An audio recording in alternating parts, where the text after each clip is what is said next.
It's the Ross Tucker Football Podcast.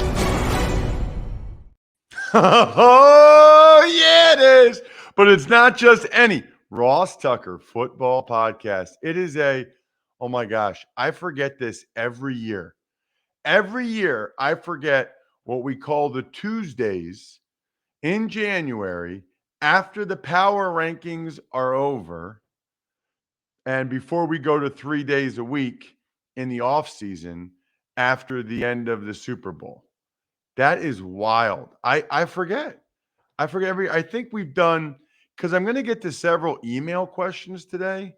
So I know we've had something, and you guys had some good ones for taking email questions. So we got this week, next week, and then the week after that, I'll actually be doing the show from the Super Bowl. I'm going to be at the Super Bowl Monday, Tuesday, Wednesday, at least of that week, recording our shows from out there because of an arrangement with DraftKings, which is really cool. We are presented, of course, by DraftKings. I think we said like Tuckheads Tuesday. Obviously, we have new Tuckheads pretty much every day. Shout out to today's Chris Terry. Listen, you're all on some level Tuckheads, but the official Tuckheads go to patreon.com/RT Media, and they sign up to become Tuckhead members of our Patreon, which gets them access to the private Slack channel where they can chat with all the other listeners about the show, about football, about food. And obviously, you get all of the even money bets right there in black and white. You get the Friday picks, the press box food grades, power rankings, etc. We will have, that reminds me, by the way, Jack, did I ever talk about the Eagles press box food? I can't remember. You did I know not. I mentioned the Buffalo press box food, but I think I skipped over the Eagles press box food, didn't I? You did skip over Philly. I won't hold that It's against really, you. it was really good. Yeah, they had I think it's like pasta fagoli or something. Fagoli, I don't know. It's like some type of soup. Then they had hoagies. They always have hoagies, which I greatly appreciate because that's typically my halftime. I'll have like a turkey hoagie and an Italian hoagie. And then before the game, they had bison spare ribs, which were good, chicken tiki marsala, which was good, and then like sour seared tuna. I don't know why it was called sour. It wasn't really sour, but I'm a big tuna guy. I try to eat, like you guys see the videos, but I try to eat healthy. If there's like my favorite thing to eat a lot of times is good tasting stuff that's still healthy. Cause then it's like I feel good about myself while I'm like, I think I had 4 pieces of tuna. I was just crushing the tuna because it tasted good. And I know tuna is good for you. So anyway, well done by the Eagles. I'd give them an A.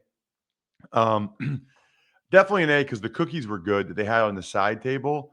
And it's all about the soft pretzels to be able to take them home for the drive home. Those soft pretzels are so awesome.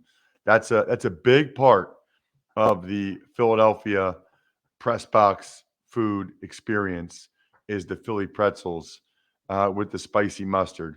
May or not have gotten one of those spicy mustard bottles in my bag by accident for the 4-hour drive to Corning, New York, as I crushed soft pretzels to try to stay awake. It's already Tuesday, which means Friday we'll have a spread the word winner.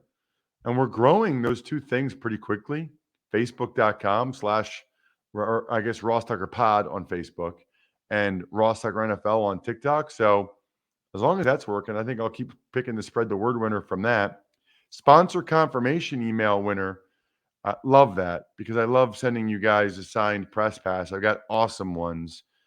There's really no reason not to get the free trial at Peloton or go to westshorehome.com/Ross to get the free consultation, or just go to the sponsors page at rosstucker.com and see what sponsors, if any, you feel like you can take advantage of. Then we'll have the YouTube shout out later in the week as well.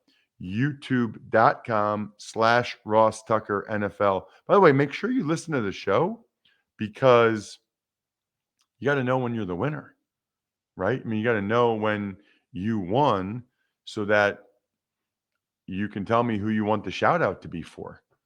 So if you're one of those people that does the thing on youtube.com/RossTuckerNFL, the follow-up is important. I got to create the video for you. You got to tell me who I'm doing it for. By the way, I don't know if I mentioned this yesterday. Shout out to Jan Lehman.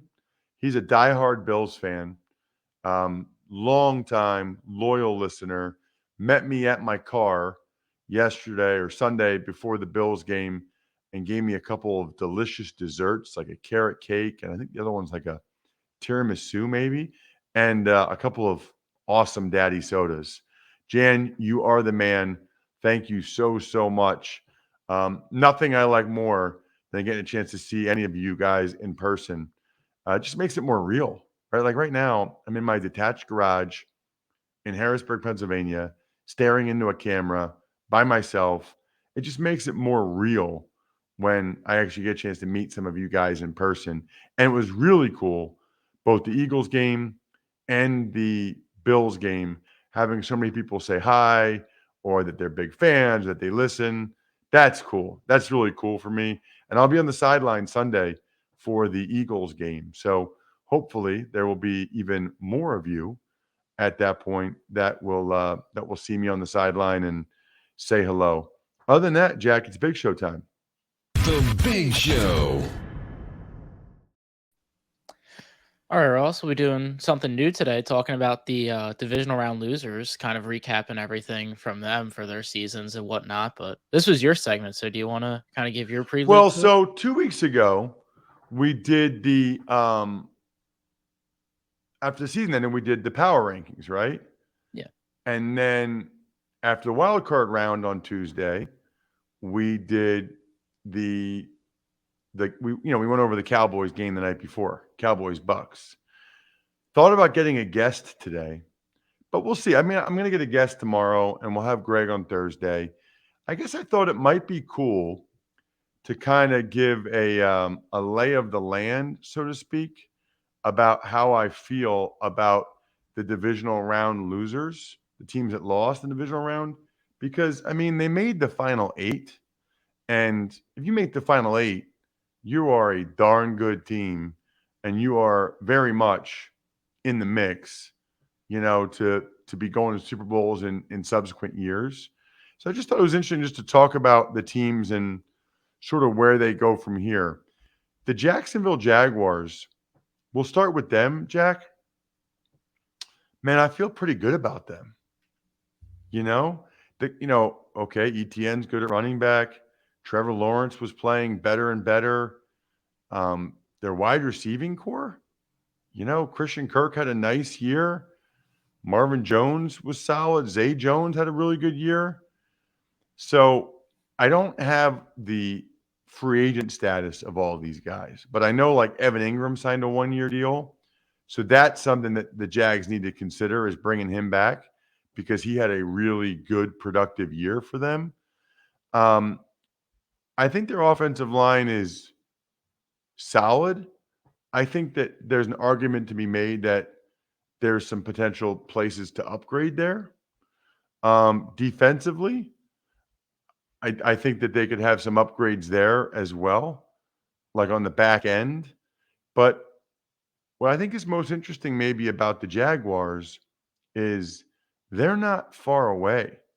They could always have another edge rusher, right? Like they could always have another D tackle. But I like their off the ball linebackers with Foye Oluokun and Devin Lloyd. I like Rayshon Jenkins at safety. I like Cisco. I mean, the thing that's interesting to me about the Jaguars is I look at their roster and I don't look at it and think, boy, they got a lot of work to do or they're in a bad spot. I look at it and think they're in a good spot and that they just need to kind of grow up together. Like they needed to take those strides this year. And look, there will be some roster tweaking, certainly, but this is a pretty good roster that is not far away. They're just kind of young and inexperienced, but they got that experience in big games, 3 of them. Titans game, Chargers game, Chiefs game. The question is, what are the little tweaks they can make to try to cement themselves again in the AFC South, but also to try to take a step towards what seems to be the elite of the AFC, the Chiefs, the Bengals, and the Buffalo Bills. But I think the Jaguars are in a good spot there, Jack. We'll move next to the New York Giants, who lost to the Philadelphia Eagles 38-7. So the Giants are in a much different situation than the Jaguars. The Giants, it's like they've been working so hard to get back to respectability. And this year, they were sort of even better, I would say, than respectability. But yet now they have all these free agents. I mean, I don't know. I don't really look at that as being a good problem to have. I mean, they, first of all, they have, like, I don't feel as good about the Giants as I do about the Jaguars because the Giants still have holes in their roster, more so than the Jags. Wide receiver, they need to upgrade. Offensive line, they need to upgrade. Linebacker, they need to upgrade. Corner, they need to upgrade. I mean, there's a bunch of places on the Giants roster where you look at them and think they got to get better there. I mean, to really have a chance, they got to get better there. But then even some of their guys that, they don't need to get better at necessarily, they're free agents. Daniel Jones is a free agent. Saquon Barkley is a free agent. My guess, I think they'll try pretty hard to get Saquon Barkley signed to a long-term deal, but they were pretty far apart supposedly during the season. They were trying to sign him for like $12 million a year. He wants more like McCaffrey, $16 million a year. That's a pretty big divide. So that's one thing to note. And then Daniel Jones, I kind of feel like after that game on Saturday night, Jack, I kind of feel like they're going to franchise tag him. I mean, I'm sure they would offer him like a team-friendly long-term deal, but I just don't know that Daniel Jones will do that. And I don't think he should do that, right? I think he could bet on himself. But if you're the Giants, he played pretty poorly Saturday night. And I don't know that you want to commit multiple years of guarantees to Daniel Jones at this point. I don't know that you want to do that. I think that they might. I think franchise tag is the right play for Daniel Jones, and probably, in my mind, the non-exclusive. Is there someone out there that could come in and give him a lot of money? Yeah, maybe, but I don't know that I see that happening. And if it does, then the Giants have the chance to match if they want, or they get whatever it is, the 2 first-round picks. So I think I'd probably give him – I might get Joel Corey on tomorrow to talk about this just so I know the dollar amounts, but I might give him the non-exclusive franchise tag if I'm the Giants.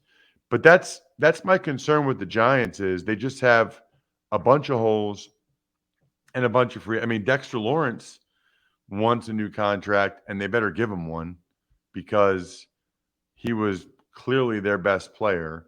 Now, I'm sure they picked up his 5th-year option, right? I can look that up. But I'm sure they picked up Dexter's 5th-year option. So they have him under contract next year, but that's not the same as they picked up his 5th-year option. Mm-hmm. So he's making $12 million next year, but I am quite sure that he wants, a long-term contract now. And I don't blame him with the season that he had. So the Giants have a lot of work to do. Next up is the Buffalo Bills, probably the best team of the bunch that was eliminated this past weekend after a disappointing loss at home to the Cincinnati Bengals. So this is tough, Jack, because they were the favorites coming into the year. They had very high expectations, and they just clearly got outplayed by the Bengals. And quite frankly, they didn't even look that great the week before against Skylar Thompson and the Dolphins. The Bills, first of all, need to get better up front. on both sides of the ball. I don't think Gabe Davis took the step forward this year that they needed or wanted him to take. So I think that they would consider trying to get another receiver, trying to get another weapon on the outside to pair with Stephon Diggs, and maybe think of Gabe Davis more as a number 3. I don't know what they'll do up front on the offensive line. They had good depth with guys like Bobby Hart and Van Roten and Quessenberry, but it's not like the Eagles' offensive line, right? Like, they have good players. They don't have great players. Do they try to make an upgrade there? I think people are perpetually talking about them maybe getting a running back. I don't know that they need to do that or they will do that. They definitely need to get better up front on defense. And the thing is they've invested a lot of resources there. A lot. You know, Jordan Phillips and Settle, and then you have Von Miller and Ed Oliver and Rousseau and Boogie Basham. And that's the thing that, you know, the Jags I feel pretty good about, Jack. The Giants have a lot of work to do. The Bills, it's just kind of head scratching. I would not be shocked if they make coaching staff changes. And I don't think it would be McDermott, but I think they're going to make some changes on the coaching staff because it feels like they got to shake something up there because that was a very disappointing game. They weren't really even that competitive against the Bengals. That was surprising. I'll be curious. The Bills are the one I guess I would say I'm the most curious about where they go and what they do from here. And we'll wrap things up with the team with possibly the most bleak outlook being the Dallas Cowboys after their tough loss to the San Francisco 49ers. Why do you say that? Well, they're all talking about everybody. Oh, Dak Prescott was getting a lot of blame. We got Ezekiel Elliott's contract has a big cap hit that they really can't get out of unless they restructure it. I'm sure he's not really willing to do that. Those are the two big. It's mainly from a cap perspective, is why I would say that. Well, Dak is fine. Dak's a good quarterback. I don't know that I have a great explanation for all the turnovers, all the interceptions, but he's got to figure that out because that hurt them a lot and he knows it. I don't know if they'll look at Michael Gallup as being good enough to be their number 2. I would think that they would consider trying to get somebody else in there as a number 2 and see if Gallup's a 3. Or maybe they just think he'll be fine next year, a year further removed from that injury, which is certainly possible. On the offensive line, they've got some decisions to make up there. They'll get Steele back at right tackle. Are they still going to roll with Tyron Smith at left tackle? Tyler Smith at left guard? I mean, they've got some interesting situations there. McGovern's a free agent. My guess is he'll go somewhere else as a starter. I think I'd have to look and see exactly what the cap hit is for Zeke. My guess is he will stay there on a restructured contract or take a pay cut because he's not going to get that anywhere else. Looks like the dead cap, if they got rid of him, would be almost $12 million.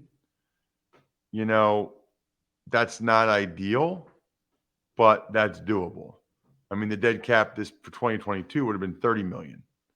So I think $12 million dead cap for Zeke is doable. I don't think he really wants to go somewhere else. I think he sees the value of being a Dallas Cowboy. I think he wants to stay there. And I think they'll even be able to get him to take a pay cut. And they'll be like, listen, pay cut or we got to cut you.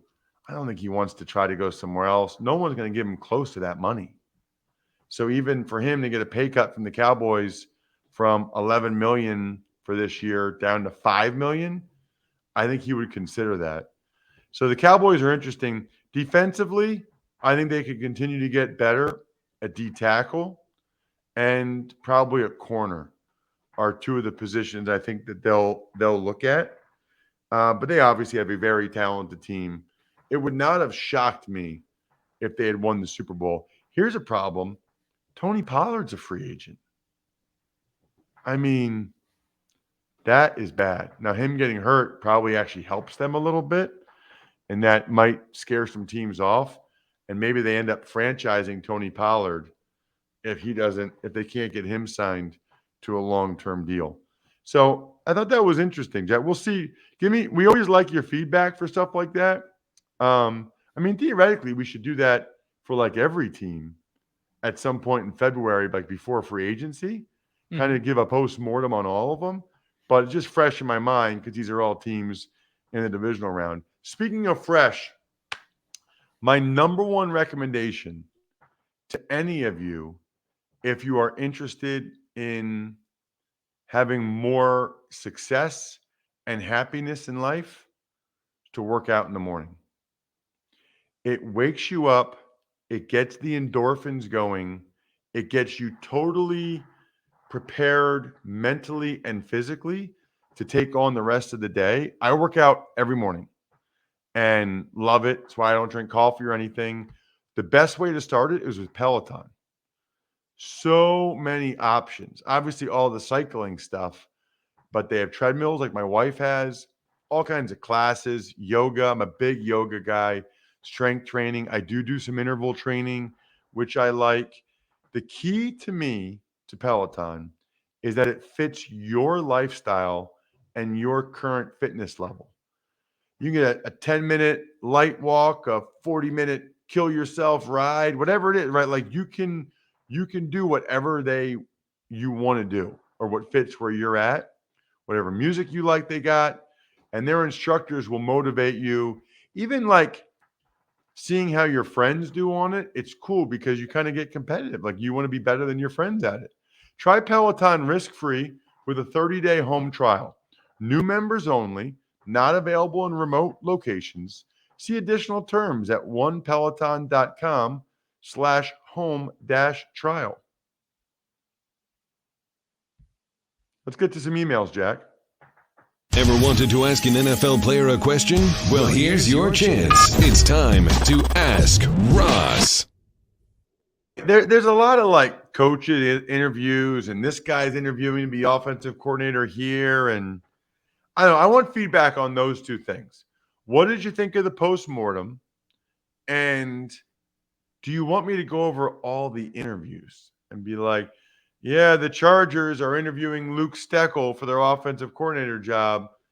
I don't know. There's just so many interviews, and I just wonder, do the other listeners care about who's interviewing for coordinator jobs for some of these teams? By the way, Luke Steckel, Princeton football player, awesome kid, awesome young man, I guess. So just something that jumped out to me. But let's get to the emails because unless you guys tell me you want to go over the interviews, obviously when someone's hired, someone's fired, that's different. But there's just so many interviews. It's like I don't have the time to be, or the inclination, I guess. I have the time. I don't really have the inclination. I don't think that's the best usage of our time together.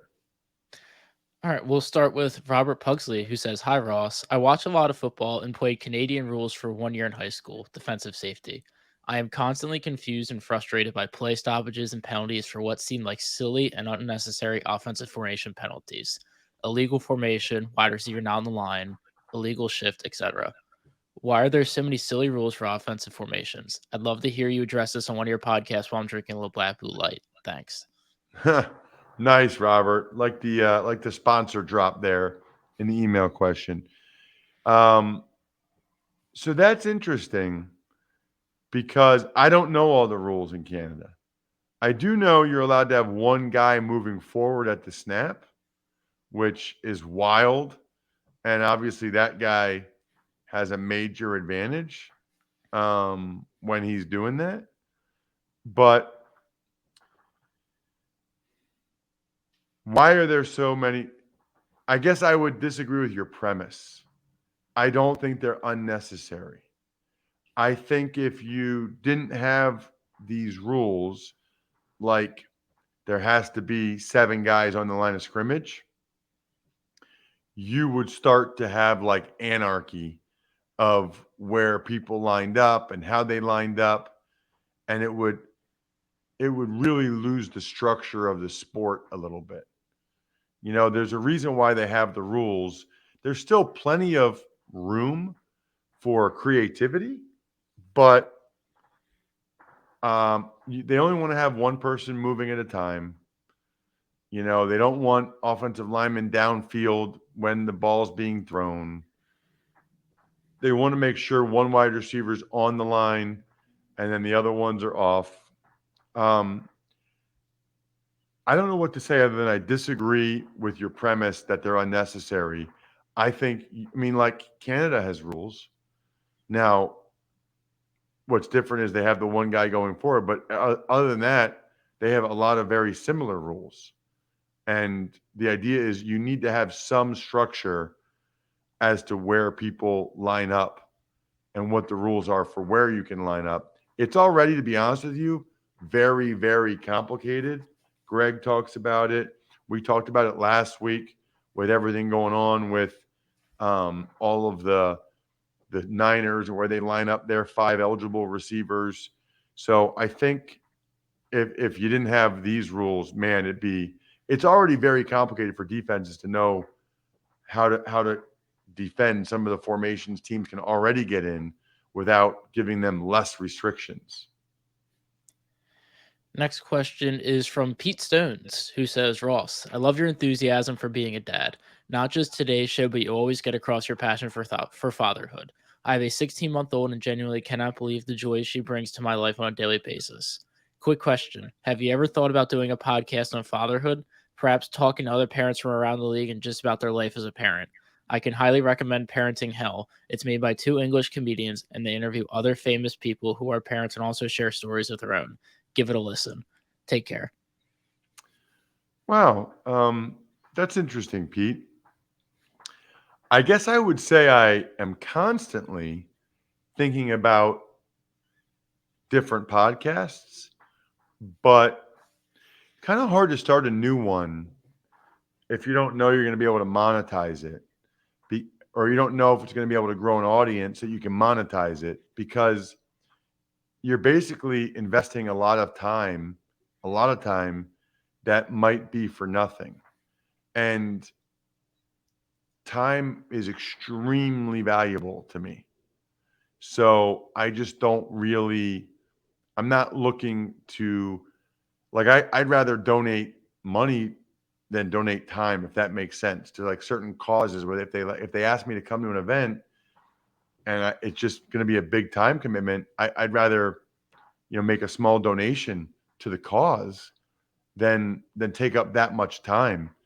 So I love parenting.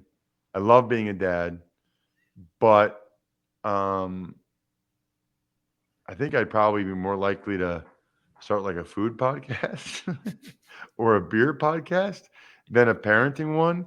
But I will say this, it's the greatest blessing of my life. I think anybody listening that has kids knows that. And if you don't have kids, it's probably not much I can say that it's hard to understand unless you have them. And the people that have them, you kind of already know, you kind of already get it. But it's truly incredible. And I appreciate you saying that. I would say in general, I'm just a very passionate person in general, like about football, about beer, about food, about my family, about my kids, about my friends. I don't know, like it's just the way I was born, I guess. I don't sense that same passion and energy from other people. And I don't really understand it because I don't know how else to be other than that. This is the only way I've ever been. So I don't really know how else to be or why other people aren't like this. But I guess I'm just thankful that I am. I like that I'm like this. I like that I am this passionate about things and love things this much. Anyway, good question. Keep them coming. Ross at rosstucker.com. We love your email questions. We love when you take advantage of any of our sponsors. Send it to me, Ross at rosstucker.com. Shout outs to Pizza Boy Brewing, Sporticulture, HumanHeadNYC.com, SteakhouseSports.com, Go-Bengals.com, Evergreen Economics, Vision Comics with an X, BackOfficeScheduler.com, and MyFrontPageStory.com. Even Money Day, big day. I think we're done here. Thanks for listening to the Ross Tucker Football Podcast. Make sure to also subscribe to the Fantasy Feast, Even Money, Business of Sports, and College Draft. All available at Apple Podcasts, rosstucker.com, or wherever podcasts can be found.